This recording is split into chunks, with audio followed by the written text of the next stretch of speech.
Bonjour à tous. Ce matin, on est ici donc pour la formation, pour la partie théorique sur la dégustation organoleptique d'huile d'argan et aussi pour commencer à reconnaître aussi les défauts qu'on peut avoir dans un huile. Les experts qui sont ici sont Diego Soracco, je vais vous le présenter, qui collabore avec Slow Food depuis très très longtemps et il publie aussi avec Slow Food un guide des huiles extra vierges italiennes. Et après il y a aussi le monsieur que vous avez vu aussi hier qui s'appelle Franco Boeri et il est producteur d'huile extra vierge d'olive en Liguria qui est en région pas loin d'ici. On est ici aujourd'hui pour créer un groupe de dégustation, un panel d'experts de dégustation. Le panel de dégustation doit avoir beaucoup de fonctions et aujourd'hui pour nous c'est important de rechercher une qualité très élevée dans les huiles qu'on va déguster.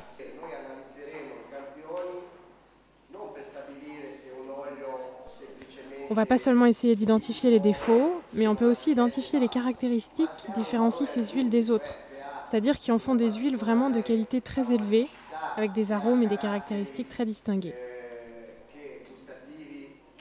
Pour valoriser un produit, on doit le connaître. Et pour bien le connaître, on doit tout d'abord le goûter. Voilà pourquoi on va vous accompagner dans ce parcours à la découverte de l'art de la dégustation.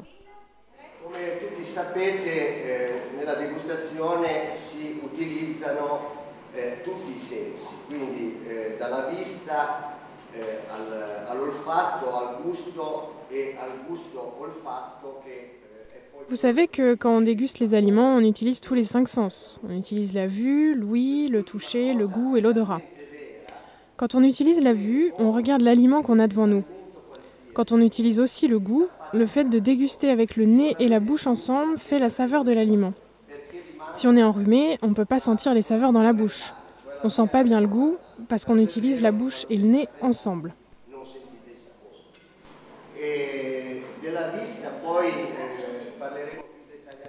Pour faire une dégustation professionnelle, on doit utiliser une fiche de dégustation, comme par exemple celle que Slow Food a préparée pour cette formation.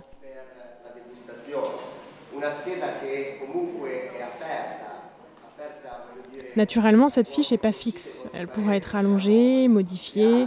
Vous pourriez aussi donner vos suggestions et vos commentaires.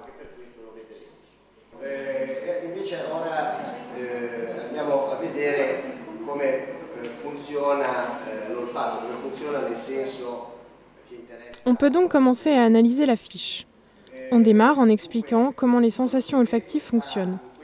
Le sens de l'odorat réside dans la partie postérieure de la cavité nasale, sur une petite surface, sur la muqueuse nasale qui a des milliers et des milliers de cellules qui reçoivent ce qu'il y a dans l'air qu'on respire, qui l'analysent et le transmettent au cerveau.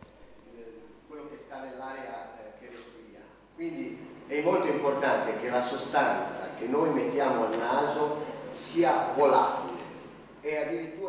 C'est donc très important de flairer les substances volatiles pour sentir la charge aromatique dans l'huile. Una volta che praticamente queste molecole che stanno nell'aria vengono catturate, vengono analizzate. Ce qui se passe, c'est quand une molécule rentre dans le nez, les sensations olfactives sont envoyées au cerveau. Et là, dans le cerveau, qu'est-ce qui se passe? On doit avoir dans nos mémoires des sensations olfactives que nous connaissons.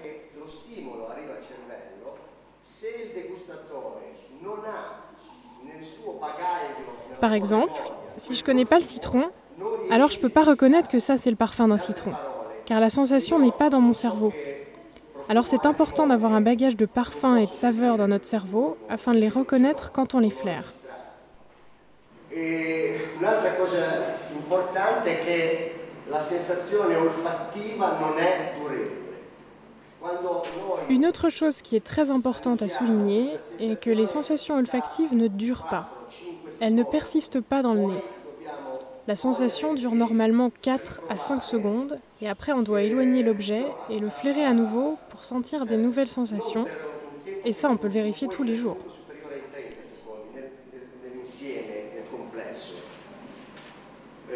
Perché sennò perdereste l'odore.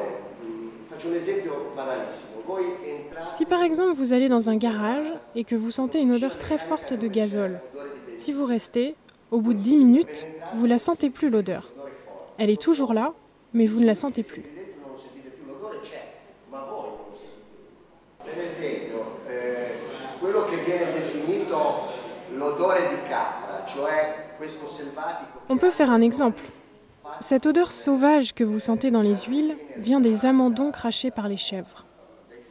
Vous avez cette expérience. Vous reconnaissez l'odeur de chèvre parce que c'est quelque chose que vous avez déjà connu dans votre vie. Une autre personne qui n'aurait jamais eu la possibilité d'être en contact avec des chèvres, avec cette expérience de vie, ne la reconnaîtrait pas. Ce sont les expériences qu'on vit tous les jours qui vont créer cette base de données, ce bagage de mémoire olfactive. Il gusto funziona più o meno come l'olfatto, cioè a dire è localizzato. Le goût fonctionne comme l'odorat. Il y a des cellules localisées sur la langue qui vont recevoir et sentir les sensations des aliments. Les cellules qui se trouvent sur la langue envoient les sensations, c'est-à-dire les informations, au cerveau. Considerate che queste cellule Les papilles gustatives qui se trouvent sur la langue reconnaissent seulement certaines sensations, che sono queste, riconoscono c'est-à-dire l'amertume, la saveur sucrée, l'acide et le salé. naturalmente è molto importante che la cosa che Il est aussi très important que l'huile ait la même température que la bouche.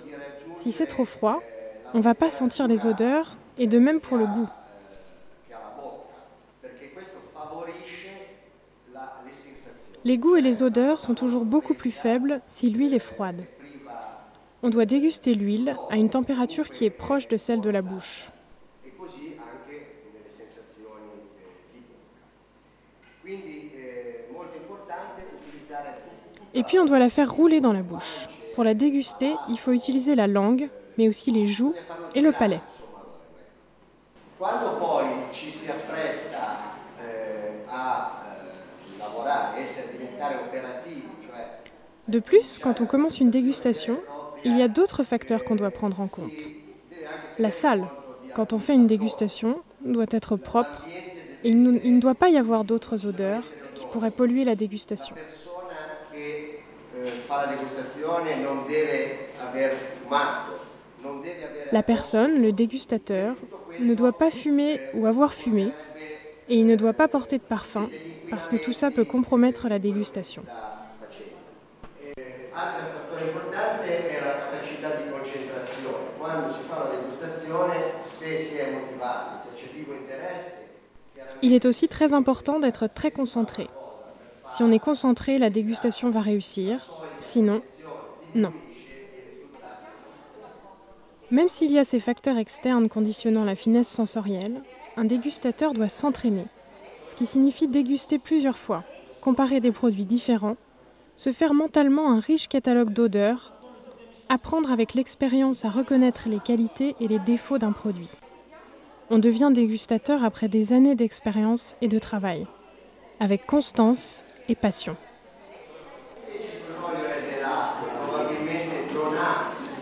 Si vous prenez votre fiche, vous voyez qu'on commence par l'analyse visuelle. On commence par l'aspect. Si vous voyez que l'huile est très limpide, très claire, ça veut dire que très probablement cette huile a été filtrée. Si au contraire l'huile n'a pas été filtrée, alors on l'appelle voilée. Si elle a des impuretés en suspension, ça veut dire que ce n'est pas une huile filtrée, c'est une huile trouble. Et c'est un défaut qui indique un manque de propreté de l'huile.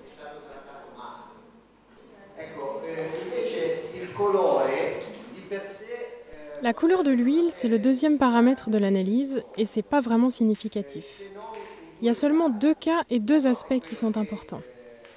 Si une huile d'argan a une couleur foncée, ambrée, ça signifie que probablement le temps de torréfaction a été plus long. Donc la couleur peut indiquer la torréfaction que l'huile a subie. D'autre part, si une huile a une couleur orange, normalement ça signifie que l'huile a subi une oxydation et ça c'est un défaut.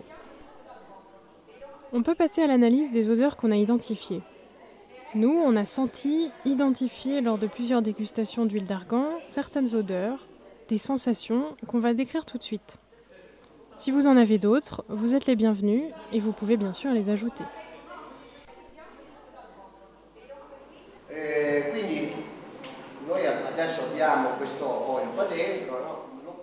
Après avoir bien regardé l'huile, on va la sentir et le mieux c'est de faire des inhalations nasales très brèves, très courtes, plusieurs fois. Et parce que les odeurs se développent en séquence, on va sentir la sensation la plus forte avec le premier flairage et on peut sentir après les autres odeurs. Quand on identifie seulement un parfum ou deux, on peut dire que l'huile est simple. Au contraire, si on sent beaucoup d'odeurs, de parfums, on peut évaluer l'huile comme complexe. Et ça, c'est la qualité. On peut aussi avoir une huile très élégante, très fine, comme on peut avoir aussi une huile qui est grossière.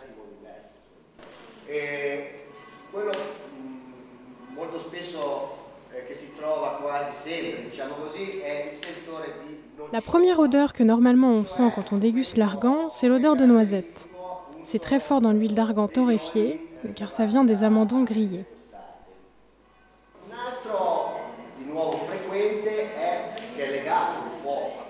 La deuxième sensation, c'est la sensation de griller, justement. Et ça aussi vient du processus de torréfaction des amandons. Si c'est pas trop envahissant, c'est caractéristique de l'huile d'argan. Il y a aussi une troisième sensation que nous on considère positive, c'est la sensation de terre. Une terre très fraîche, une terre fertile et aromatique.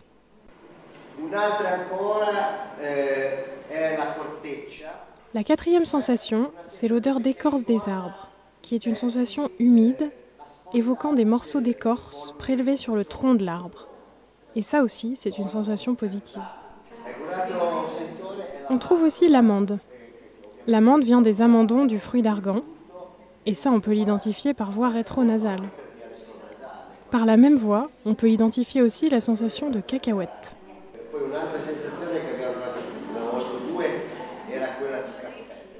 On a aussi rencontré la sensation de café, et ça c'est probablement dû aux torréfactions très longues. C'est pas forcément un défaut, mais c'est pas apprécié par tout le monde.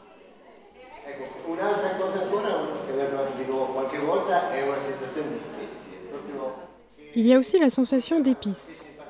Parfois on a identifié plus précisément le poivre blanc, mais sinon, c'est une sensation épicée. Il y a aussi la sensation de sucré, une sensation complexe qui, même en l'absence de sucre, s'exprime à cause de l'interaction entre des éléments gustatifs, olfactifs et des caractéristiques tactiles. Le résultat est une sensation de douceur et de souplesse. La senteur d'amer, au contraire, est souvent due à la torréfaction et peut être agréable si bien équilibrée et pas envahissante. Ce qu'on fait maintenant, après avoir mis un peu d'huile sur la langue, on va inspirer l'air entre les dents et l'expirer par le nez.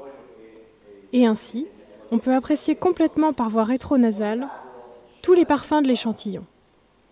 Ce qu'on fait, c'est respirer très fort pour sentir tous les goûts dans la bouche. Et normalement, on va confirmer avec la bouche les sensations qu'on avait identifiées par le nez. On peut ainsi apprécier les saveurs, qui sont l'addition des sensations senties par la bouche et le nez. C'est une chose qui se passe automatiquement. La bouche et le nez interagissent et on sent les saveurs. Normalement, on va confirmer les odeurs senties par le nez. Si par exemple on a senti de la noisette, on va aussi sentir le goût de la noisette.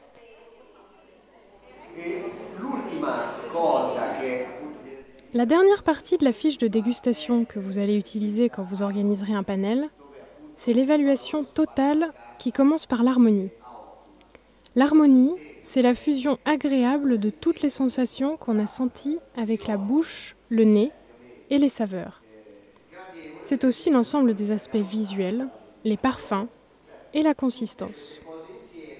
Si toutes ces sensations sont agréables, et si on a toutes les sensations, alors c'est comme avoir une mosaïque complète. On a différents mots pour la définir. Insuffisante, suffisante, moyenne, bonne, excellente. Si au contraire il manque des caractéristiques, la mosaïque, c'est-à-dire l'harmonie, n'est pas complète. L'harmonie, je le répète, c'est la totalité des sensations qu'on a senties, c'est-à-dire la fusion agréable des sensations.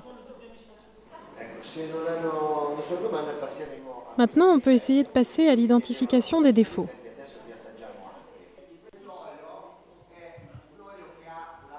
L'huile moisie, normalement, on peut le sentir déjà avec le nez. Mais on le sent très bien avec la bouche, surtout par la voie rétronasale. C'est comme entrer dans une salle qui n'a pas été ouverte depuis longtemps. La sensation de moisi est le résultat d'une mauvaise conservation des amandons, entassés dans des endroits humides et peu aérés, qui développent des moisissures et des levures.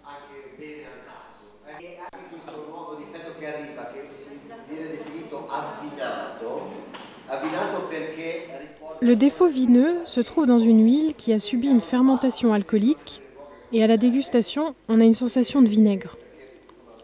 Vous n'êtes même pas obligé de la goûter parce qu'au nez, c'est déjà très fort.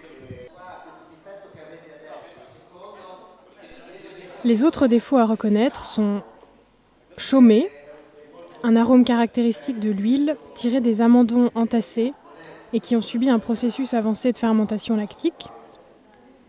Vieux, qui est un défaut d'une huile qui a dépassé sa limite de conservation, perdant ses caractéristiques de fraîcheur. Pour décrire les différents niveaux de vieillissement d'une huile, on utilise les termes fatiguée, vieille, décrépite.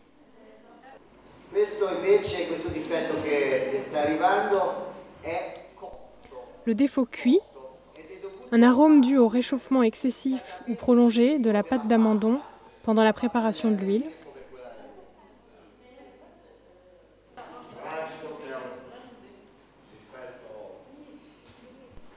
Rance, caractéristique partagée par toutes les huiles et les gras en général, qui ont subi d'importants processus d'auto-oxydation, ayant été longtemps exposés à l'air, la lumière et la chaleur. Le rance est perçu facilement par l'odorat et peut rappeler l'odeur d'une courge ou d'un melon trop mûr.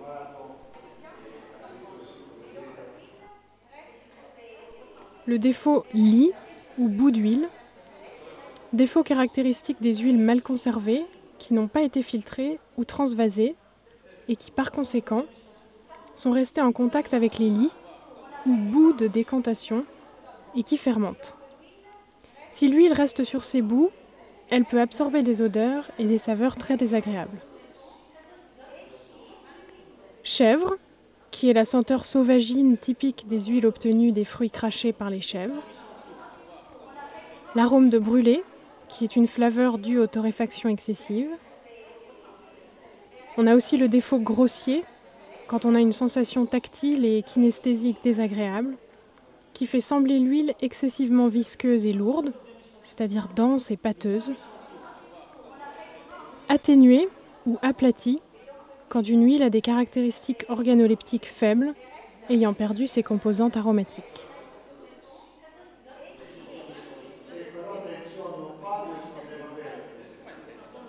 Pour terminer, on vous explique la méthode et le but d'organiser un panel. Normalement, quand on organise un panel de dégustation d'une huile, chaque personne remplit sa fiche avec des évaluations personnelles. Et ce qui se passe, c'est qu'on a 9 dégustateurs et un chef de panel. Ce chef de panel ne déguste pas. Il prend les fiches remplies, et s'il y a une seule fiche qui a des résultats qui sont très différents d'une autre, d'un point ou même d'un demi-point, la session n'est pas valide.